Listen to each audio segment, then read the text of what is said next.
Ito pong aking sa akin extra CSJE. So,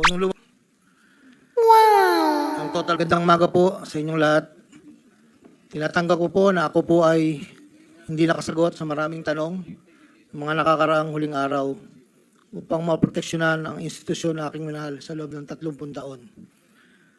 Subalit, nitong mga nakang araw, ako po ay nakapag-isip-isip na tumulong na lamang po sa investigasyon na to para po sa bayan. Narito po ako sa harapan nyo ngayon upang tumulong ng buong puso, abot ng aking makakaya, upang makapagbigay linaw sa katanungan sa investigasyon ito.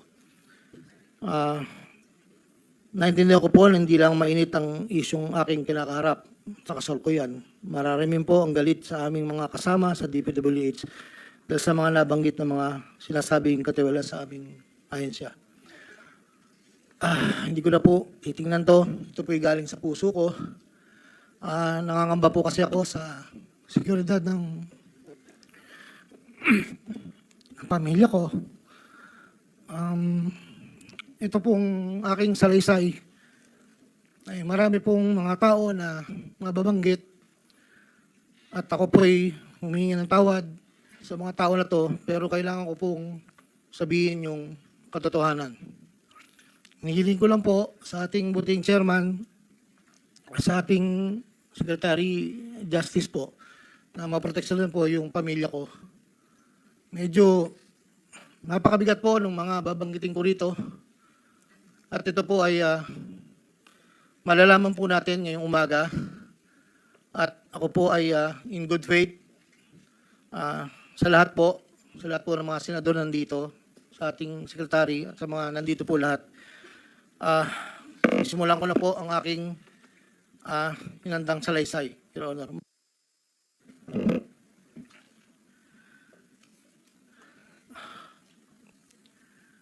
Sa akin pong boss, na nabanggit po nung nakarang hearing ng aming kasama, Undersecretary Roberto Bernardo po.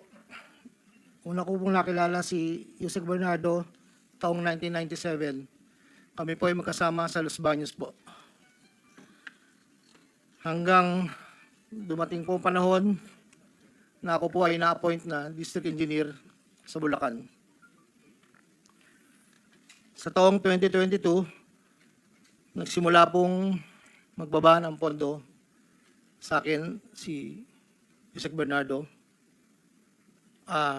Nandito po ang detalye kung ilan po at magkano. Ito po, ang unang taon po, 2022 ay 350 million po. Ang kasunduan po ay 25% po para sa proponent. At ako po, o yung driver ko po minsan ang nag-deliver po sa kanya. Noong 2023 po, meron na rin po mga bumaba. Dito po, naka-specify po lahat kung ang titulo, ang title po ng project, amount, at kabuang ibinaba po ang aking boss. Ang iba pong sistema, sa simula po ay nagpapabigay po ng pauna lang pong 10% pag po lumabas na po sa pag-NEP po. Tapos po, ang kabuuan po ay paglabas po ng GAA. Pag po sa GAA, may lumabas na wala po sa NEP, ibig sabihin po nun, maaari pong, hindi ko lang po alam procedure, maaari pong sabay camp po yun pumasok. Andito po lahat po ang detalye sa aking sinumpang salaysay. At meron pa pong mga UA po, ang program allocations po yata yon na naibabarang po sa akin noong 2024. At hindi naman po lahat yun ay sari-sari pong project po yata yon. 2.85 billion po. Yung pong sa 2024 na UA, Bukod po yung meron pong BICAM and NEP. Nandito po lahat po ang detalye. Ito lang po kasi yung record na nakuha ko po sa sariling file ko po. At yun po ay meron pong portion doon na merong 30%, meron pong 25%. Depende po sa proyekto. Ang huli po ay itong 2025. Mayroong halagang 2.55 billion po. 1.65 sa NEP at 900 million sa GAA. At ganoon din po ang sinabi niya sa akin sa proponent po. Doon po sa sinasabi na meron daw pong ang ating Senator Jinggoy Estrada, di umano'y meron pong sa listahan na pinakita po noong nakarang hearing. Yun po, ako po ang nagpasa ng listing po kay Yusek Bernardo. At ang sabi niya po ay meron ka pa bang kailangan na worth 355, yun na lang daw po yung natitira. So ako po ay nagpasa ng listahan sa kanya. Ang pagkakabanggit lang po sa akin ay meron pang extra si SJE. So nung lumabas po yun, sa kanya ko rin po binigay, pero wala po akong direct na komunikasyon kay Senator Estrada at wala rin po akong, hindi po ako ang nagdadala, wala po kaming, hindi ko po nakakaharap Senator Jinggoy po. Si Yusek Bernardo lang po ang kausap ko. Doon naman po sa nasabi nung nakarang hearing po about the 600 million kay Senator Joel po. Ang totoo po noon, yun po ay multipurpose building. Ang request niya po talaga. Dahil hindi naman po na ma-accommodate nung nire-report ko po sa kay Yusek na hindi po ma-accommodate yung request. Nagkaroon po ng idea, kami dalawa po ni Yusek Bernardo na tapatan na lang kung sa kwentahan lang po na ang proponent ganito, parang daw po mapagbigyan. So, nagpasa po ako ng listahan without the knowledge of Senator Joel. So, lumabas po yung pondo, I think, UA po. So, hindi po alam ni Sen na yun po ang pinalit namin sa multipurpose building. Wala pong alam si Senator Joel. So, yung bilanggit po na mayroon pong 25%. Ako po at si Yusek Bernardo ang nag-usap na gano'n na lang ang gawin para daw po matapatan man lang yung 1.5 bilang request po. Inayos ko po lahat yun at dinala ko po sa tauhan lang po ni Senator Joel somewhere in Bukawi po. Ang sabi ko po sa kanya, baka pwede, pakibigyan mo lang to kay boss. Tulong ko to, kung ano man ang future na plano niya. Yun po ay tulong ko. Pero hindi niya po alam na doon ko po kinuha sa flood control po. Ang pangapat po, taong 2021, nakilala ko po si Congressman Saldico. Sa pamamagitan din po ng numero po, binigay lang po sa akin ni Yusek Bernardo. Hindi ko na po nilagay. Kasi po hindi naman po kasama siya nung kami nagkita sa Shangri-La, BGC. That was 2021 po. Ang unang usapan po namin ay susubukan pong makapagbaba ng pondo kung pwede po sa distrito ko. Taong 2022 po, unang bumaba po ay nagkakahalaga ng, tanda ko po, nandito po sa record, ay 519 po ang pagkakatanda ko po. After po noon, 2022, so yung 519 po Excuse me, engineer. Para mas maliwanag, basahin mo na lang yung sinumpang salaysay mo para hindi ka naliligaw. Opo. Para wala na omit, wala na dadagdag, mag-stick ka doon sa sinasabi mong Yes po. sinumpang salaysay. Ito po. Simula mo na lang doon Saldi sa simula. Oh. Basahin mo na lang ng dahan-dahan. Noong Agosto o Setyembre 2021, nagkakilala kami ni Congressman Saldico. Hindi, simulan mo sa simula mo na yung sa simula nung gist ng yung salaysay. Yes, Huwag po. na yung opening. Una ko nakilala si Undersecretary Roberto Bernardo. Kasama kami sa Laguna. Na-promote siya nag-promote siya hanggang Undersecretary. Si Yusek Bernardo ang tumulong sa akin para may talaga ako bilang district engineer sa Bulacan First DO noong 2019. Panahon ng Secretary ng DPWH si Secretary Mark Villar. Nung panahon na yun, ang tanda ko po, Undersecretary for Operations sa Visayas, si Yusek Bernardo. Taong 2022, na magsimulang magbaba ng pondo sa aking DO, si Yusek Bernardo, ang kasunduan ay 25% para sa proponent. Ang proyekto ayon kay Yusek Bernardo, ang kabuuan ng mga proyektong naibaba ni Yusek Bernardo sa aking DO ay nagkakahalaga ng 350 million na sumusunod. Nandito po. Noong 2023, ang kabuuan ng mga proyekto na ibaba ni Yusek Bernardo sa aking DO ay halagang 710 million. Mula sa halagang ito, 450 million ang pumasok sa NEP, 260 naman po ang sa GAA. Ang para sa proponent, 25% po, at may advance ito na 5 to 15 na kalimitang hinihingi ni Yusek Bernardo kapag ganap na ang NEP, base sa pagdinig sa Kamera del Representante. Samantala, ang pondong na BICAM ay may advance payment na 5 to 10. Nakalimitang hinihingi matapos ng deliberation ng BICAM at ang balansa ay babayaran paglabas ng GAA. Ang detalye ng mga proyekto ay nandito po.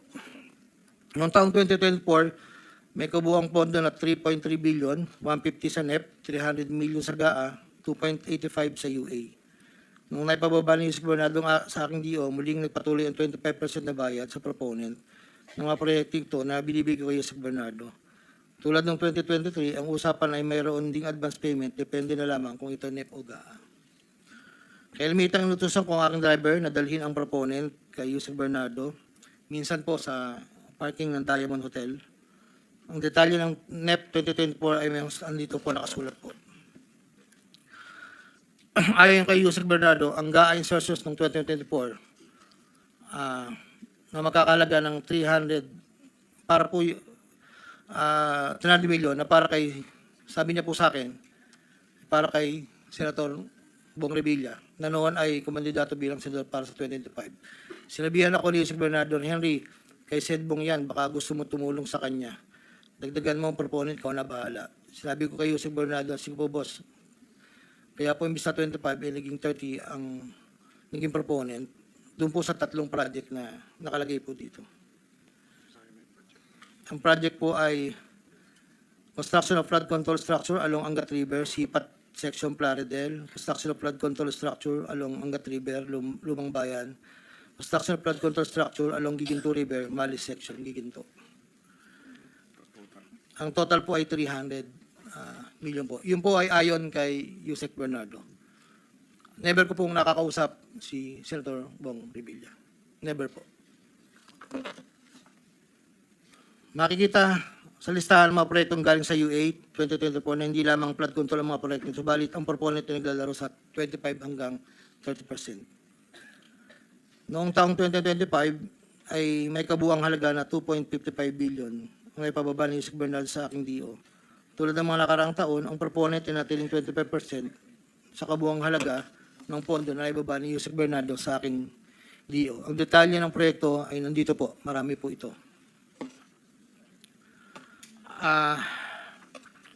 Taong 2022, yun nga po, nabanggit ko kanina, humiling si Senator Joel Villanueva ng proyektong multipurpose building, kakalaga ng 1.5B. Sa halagang 1.5B ay 600 million lamang ang napagbigyan na pondo para sa multipurpose building. Hindi po ito napagbigyan, kaya napilitan kaming gumawa ng paraan ni Yusek Bernardo.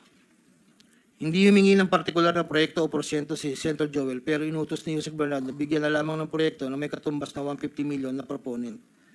Dahil dito, nabigyan si Senator Joel ng proyektong unprogrammed operations ng 2023 nagkakalaga ng 600 million na pawang mga flood control ng mga proyekto at kung saan susumahin na 25% ng proponent ay may halaga na 150 million. Hindi alam ni Senator Joel na flood control ang mga proyektong nailan sa kanya dahil ang aking pagkakalam ay ayaw po ni Senator Joel ang project na flood control. Ang halagang 150 million dila ko sa rest house sa Barangay Igulot, Bukal, Bulacan na iniiwan ko po sa tao niya na ang nagangalan lang pong Peng.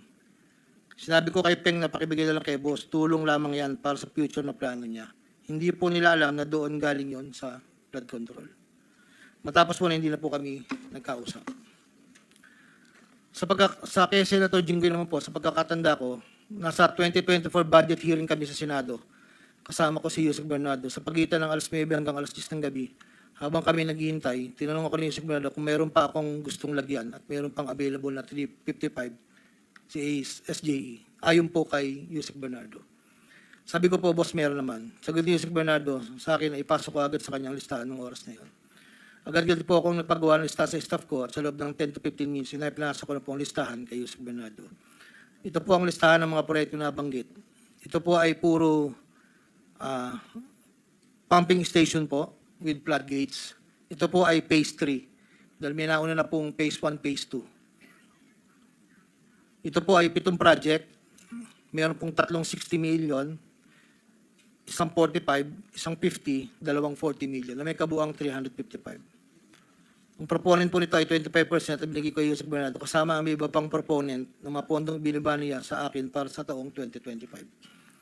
Wala po akong direktang transaksyon o direktang pakipag-ugnayan kay Senator Jinggoy. Pangapat, Congressman Elsaldi ko.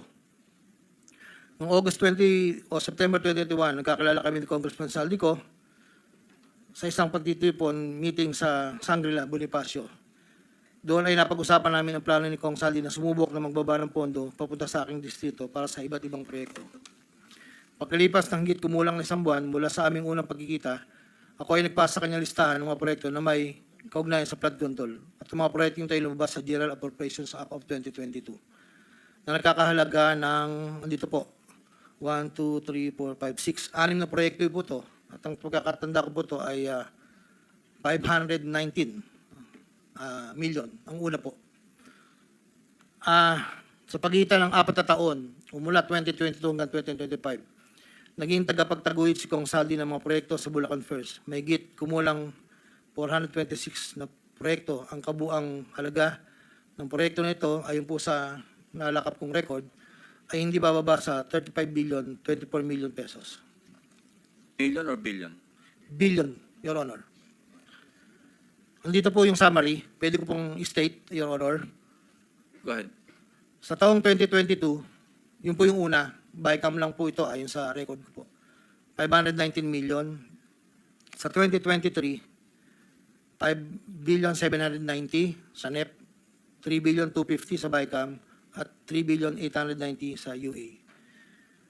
2024, 5.8 billion sa NEP, sa Bycam 5.084, sa UA 3.306.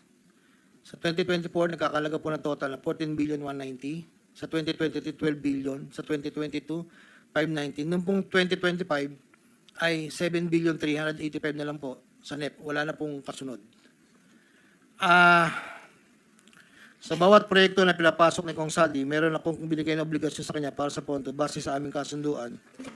Noong 2022, ang kaniyang hinihingi na budget sa bawat proyekto ay 20% lamang po. Noong 2022. Kung makikita niyo po, Your Honor, isasabay ko na rin po ito, na yung larawan po nandun po sa, kasama po ako, na nakatayo, yung opisina, yun po yung 20% po na 2022 ang inaayos po namin doon sa litrato po. Subalit nung taong 2023 hanggang 2025, ito tumaas ng porsyento ng 25% po.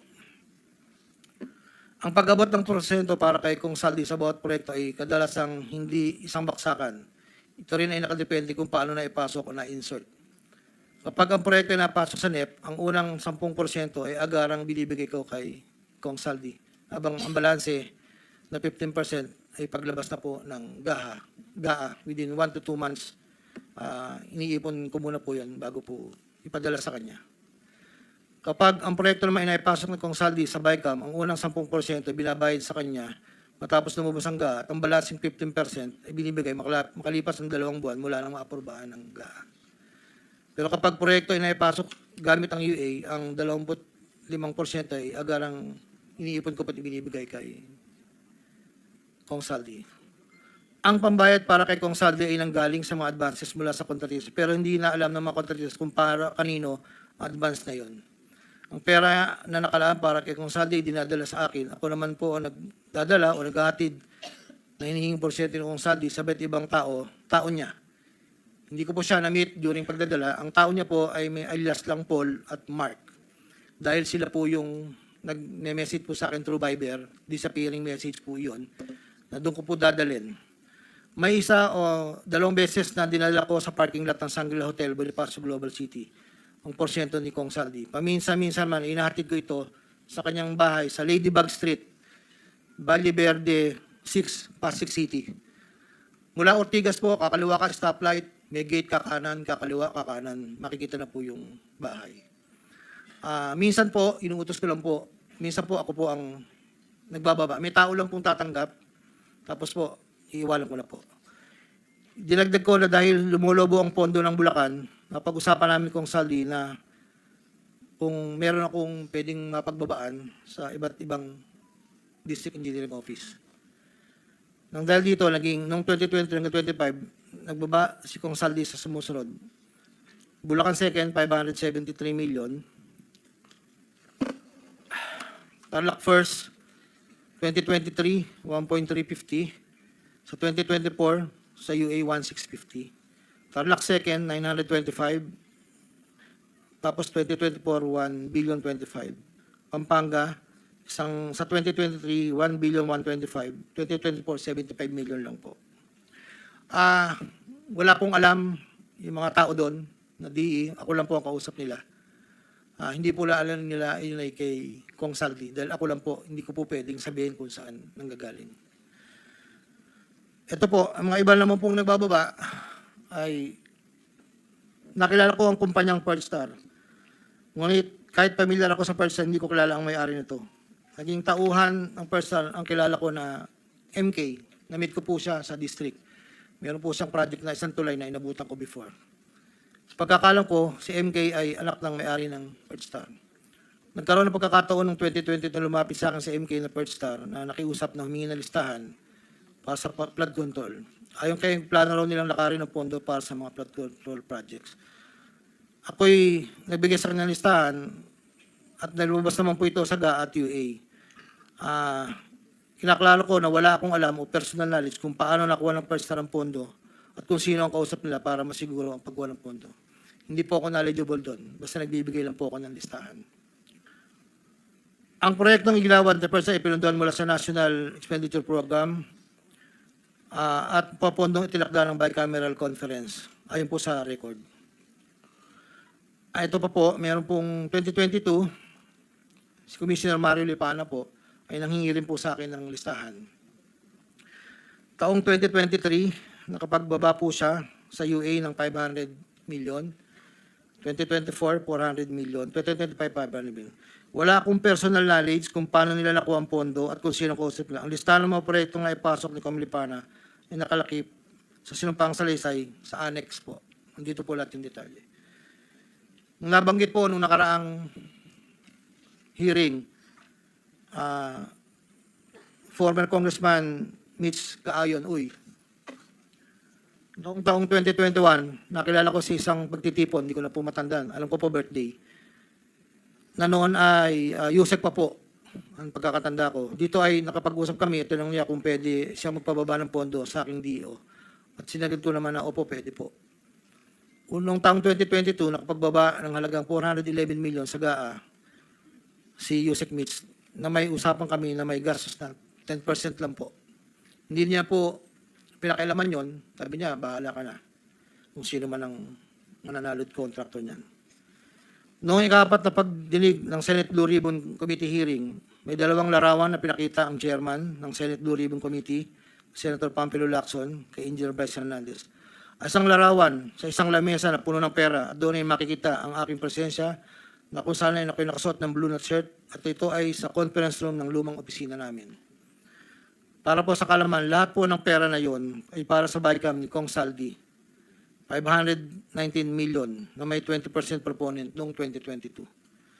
Ito po ay galing sa iba't ibang mga kontraktor na nakuha ng mga proyektong naipababa ni Congressman Saldi.